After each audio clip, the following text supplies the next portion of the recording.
There has been some technology that's come into the vehicle. We've got stability control systems now, 2-mode suspensions. We have race and street settings, a lot of things like that. A beautiful 7-inch LCD screen, or TFT screen they call it, 8-inch, a lot of cool technology. But what this car hasn't forgotten that it's a Viper. So it's an emotional machine. It's gorgeous. It was designed to really make grown-ups kind of weak at the knees.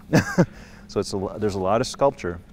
But as is true with every SRT product, everything has a purpose. Every scoop, the brake ducts, exhausters, cold air intake for the engine, whether it's shaped for downforce, the beauty and the downforce work together to create something that truly is about form and function.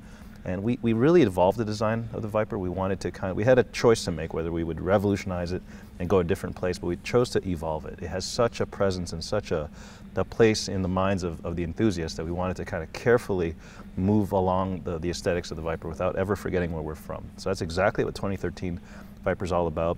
People from all over the world will recognize it, whether you're a kid who's 12 or a kid who's 80 years old, you should be able to recognize it as a Viper, and hopefully you'll enjoy it as much as we did making it. So the 2013 SRT Viper has a CD of 0.364, which is quite an accomplishment. Most supercars have a fairly high drag number because of the aerodynamic downforce that's created. In this way, this vehicle has been designed to be very stable, have negative lift, but also be as slippery as possible. We've managed a lot of the airflow through the car as well as over the car.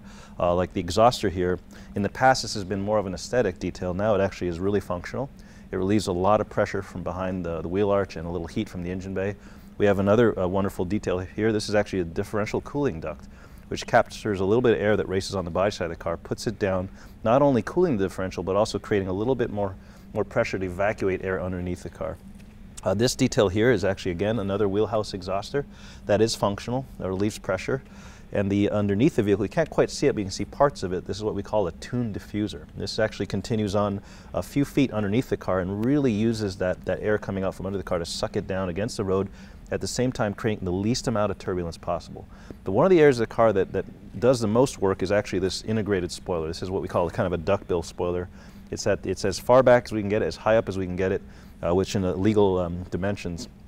This actually does create negative lift, a little bit of downforce, and gives the car absolute stability at high speed. This vehicle should do well over 200 miles per hour, roughly around 206 miles per hour, and be rock solid doing so.